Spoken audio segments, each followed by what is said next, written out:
Hello, everyone. My guest today is Jordan Gaither. He's building a tool called Law Pocket, which makes the law easier, not harder. Jordan, you ready to take us to the top? Absolutely. Thanks for coming on. So tell us a little bit, what does the company do and what's your plan to make money? You're pre-revenue today. So what's your plan to make money here? So what we're doing is we are synthesizing legal information and referring people to attorneys. We're going to be using a pay per month model in order to get revenue. And so what we're doing is we're creating a legal marketplace. And so what we're doing is making the app affordable and a necessity for non-legal users, but mainly the app is going to provide features that legal peoples and legal providers will be able to utilize. And what happens right now is that legal providers are paying different prices for different legal tech services to be able to render services to people who need legal services. And so what we're doing is we're putting it all in one place. And so we're starting it out by making it easy for people to connect with the attorney and for those attorneys to be able to have a broader reach for how they can get more clients. And why is this needed? When I hire a new legal firm, it usually comes from a recommendation from a very close friend. Legal counsel is a very personal thing. Why do you think a marketplace model is going to work here? Well, the reasons why it's going to work is because things have to be more personable. And, being able to contact an attorney is a privilege that most Americans don't have. I worked at the district attorney's office for a few at DeKalb County in Decatur, Georgia. And I tell you, when you see people asking you for help from the other side about what it is that they can do, and you necessarily can't help them because you're representing the state, that's a tough thing to deal with. People need to be able to get legal services just as fast as anything else.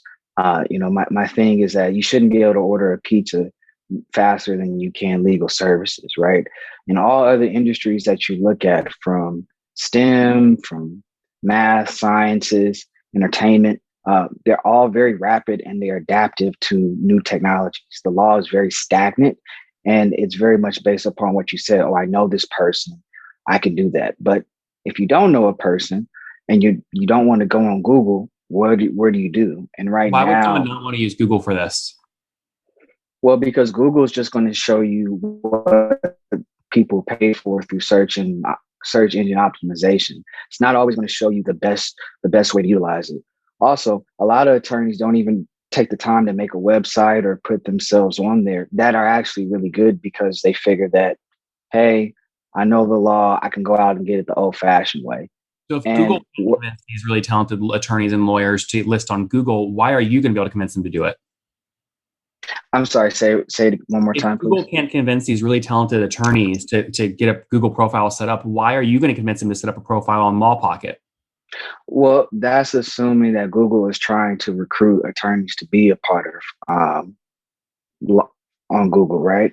The second thing is that if you look at anywhere from 2010 to now, there's more of a social trend for people being a part of businesses and apps. And that if you don't have a social component to what it is that you're doing, you're not going to see that.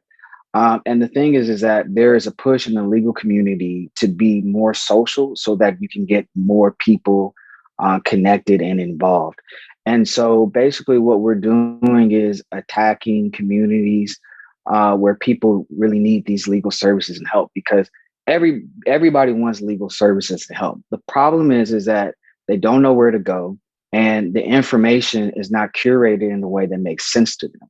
So when you go on a website like Google or you go on any of these different type of websites, Rocket Lawyer, uh, Hire Counsel, the format is not intuitive and it's a little bit bland.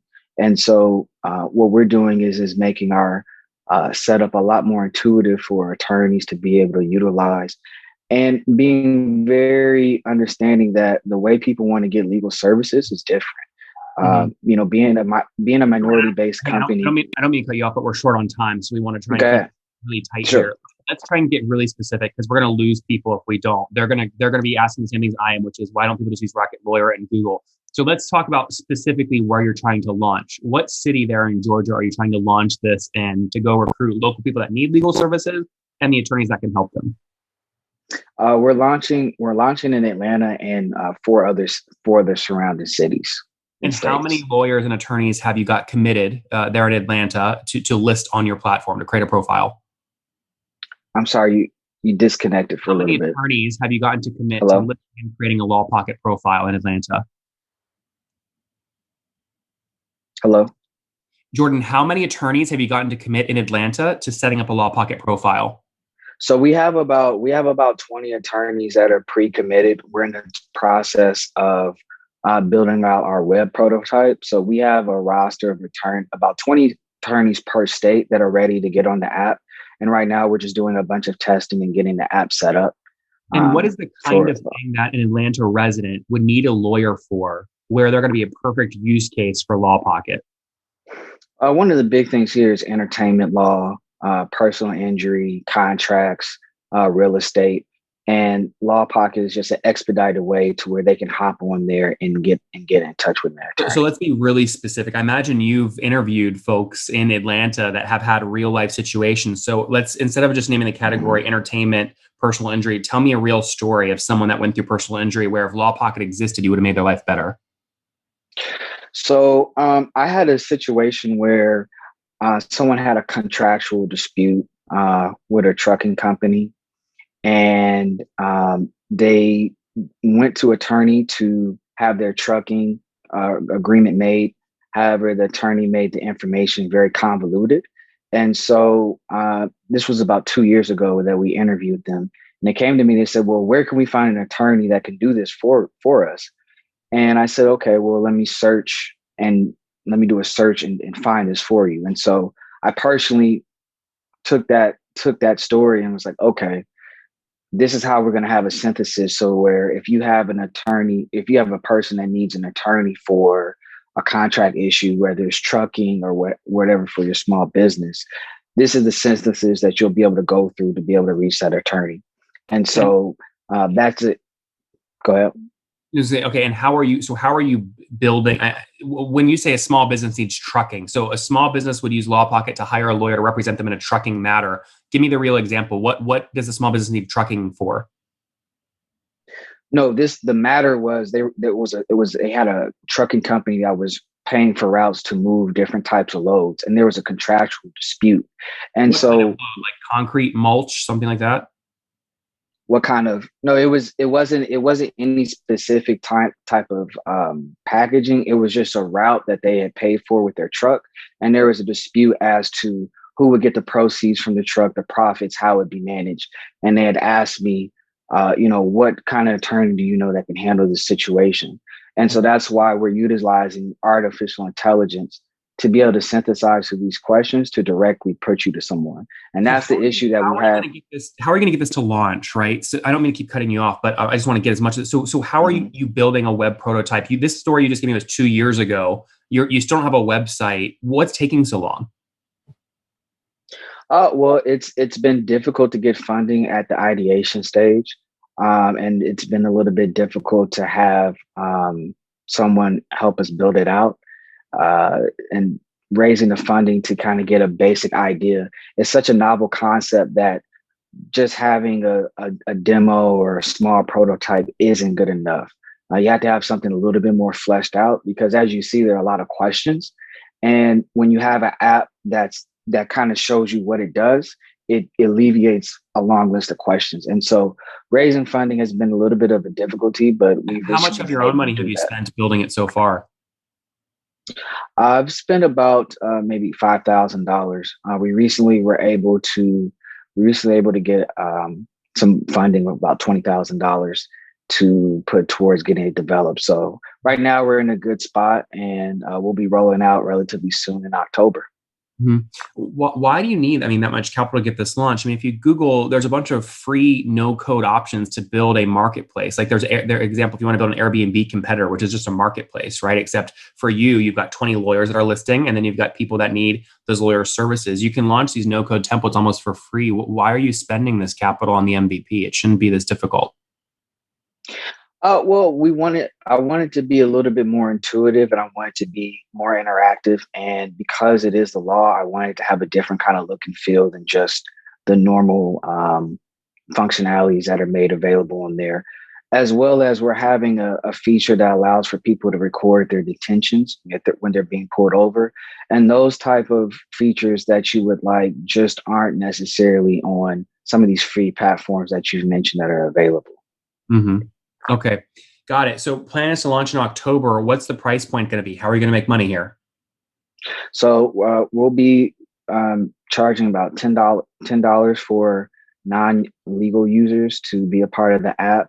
And then we have a varying range in which we will charge not-for-profit organizations, legal aid societies, sole practitioners, and law firms to be a part of Law Pocket. So if I'm someone who's a resident of Atlanta, Georgia, and I'm worried about getting pulled over illegally, and I want to have Law Pocket in my pocket to record me being pulled over whenever I want, I just have to pay $10 a month and then hope for the day that it happens, like it's ready. What do you mean hope for the day that it happens? Well, people don't get pulled over all the time. So basically, if someone's worried about this, they're going to pay people $10. get They're going to pay $10 per month, and then when they do get pulled over, whether it's a month from now or a year from now, they'll whip out Law Pocket and record it. Well, people get pulled over every day. People get pulled over a lot. I don't know any. I don't have any friends that have gotten pulled over for the last 10 days straight. Well, if you've been looking at the news, there are a lot of people that are being pulled over, and a lot of people's rights are being violated, right? And so this is why it goes back. And this is I'm glad you brought this up. This is another reason. Sorry. The point I'm trying to make is you're asking. No, but this is important, right? This is a main reason why it's taken us a long time to get funding, is because people have a privileged mindset of how the law works and how the law functions. And so when you explain to people that this is a need and this is a concern, people like yourself say, well, I haven't experienced that. And that's the problem in America today. People say, well, I haven't experienced that. That's not my legal problem. Jordan, you're putting words in my mouth. No, I'm not putting words in your mouth. Jordan, I didn't say I haven't. You said, I did not say I haven't experienced it. What I said is I don't know anyone that's been pulled over 10 days straight. So do you know people in Atlanta, Georgia that have been pulled over 10 days straight? You're missing the point. The point is people get pulled over every day, especially people of color. Of course. People of color. Not the same person though for 10 days straight. But it doesn't matter if it's the same person. That one time that you're pulled over, you don't know how recording that interaction can save you. That's my question, Jordan. That's my question. You're asking that one person to pay $10 per month for the. But that's not the only feature though. That's in addition to being able to contact an attorney. That's in addition to being able to be a part of a legal community where people are able to interact with people. So, I mean, given the time that we haven't had much time to expound upon. We've spoken more on the economics of the app and not necessarily the value add. So I can see why that would be confusing. But it's certainly I asked you up front for a story, and the story you gave me was one from 2 years ago about trucking in a small business, not the use case you're just now describing, which is a totally different use case. It's a personal person paying to be pulled over to record and get other advantages. Well, I mean, I think that's a little bit different of a use case. So we decided to add this feature based upon all the civil injustice issues that were happening last year. And so it was an initial feature that we weren't going to add, but because of the growing issues that were happening, we decided to sit down and say, okay, how can we fit this into what it is we already have? Yeah. I gave the other issues because that was one of the first original issues that we had as a use case to see, okay, how do we make it to where regardless of what the legal issue is someone has, we can set up algorithms to where people can pinpoint an attorney per their jurisdiction, their state, to help them out. Yeah. What I'm challenging is not, do we need this?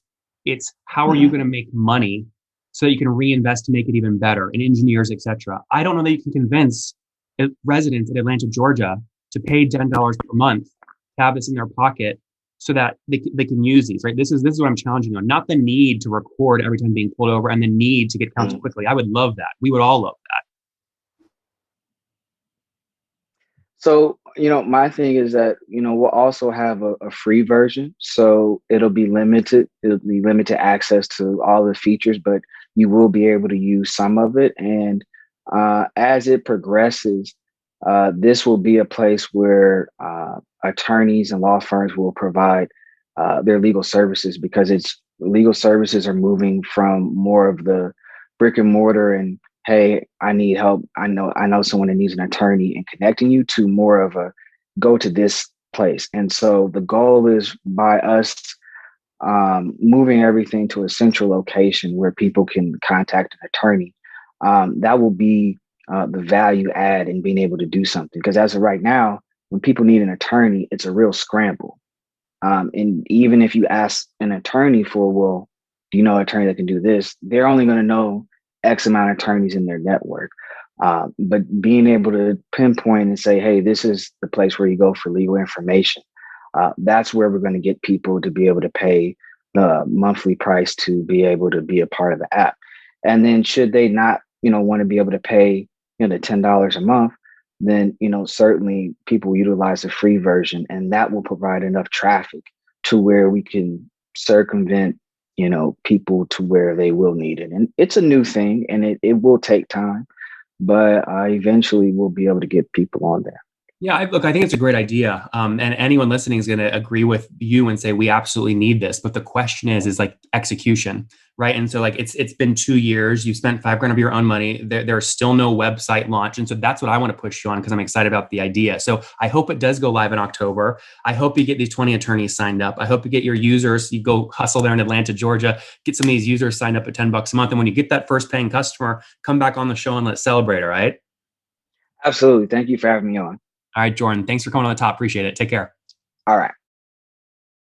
One more thing before you go. We have a brand new show every Thursday at 1 p.m. Central. It's called Shark Tank for SaaS. We call it Deal or Bust. One founder comes on, 3 hungry buyers. They try and do a deal live, and the founder shares back-end dashboards, their expenses, their revenue, ARPU, CAC, LTV, you name it, they share it. And the buyers try and make a deal live. It is fun to watch every Thursday, 1 p.m. Central. Additionally, remember, these recorded founder interviews go live. We release them here on YouTube every day at 2 p.m. Central. To make sure you don't miss any of that, make sure you click the subscribe button below here on YouTube, the big red button, and then click the little bell notification to make sure you get notifications when we do go live. I wouldn't want you to miss breaking news in the SaaS world, whether it's an acquisition, a big fundraise, a big sale, a big profitability statement, or something else. I don't want you to miss it. Additionally, if you want to take this conversation deeper and further, we have by far the largest private Slack community for B2B SaaS founders. You want to get in there. We've probably talked about your tool if you're running a company, or your firm if you're investing. You can go in there and quickly search and see what people are saying. Sign up for that at nathanlatka.com/Slack. In the meantime, I'm hanging out with you here on YouTube. I'll be in the comments for the next 30 minutes. Feel free to let me know what you thought about this episode. And if you enjoyed it, click the thumbs up. We get a lot of haters that are mad at how aggressive I am on these shows, but I do it so that we can all learn. We have to counter those people. We got to push them away. Click the thumbs up below to counter them, and know that I appreciate your guys' support. All right, I'll be in the comments. See ya.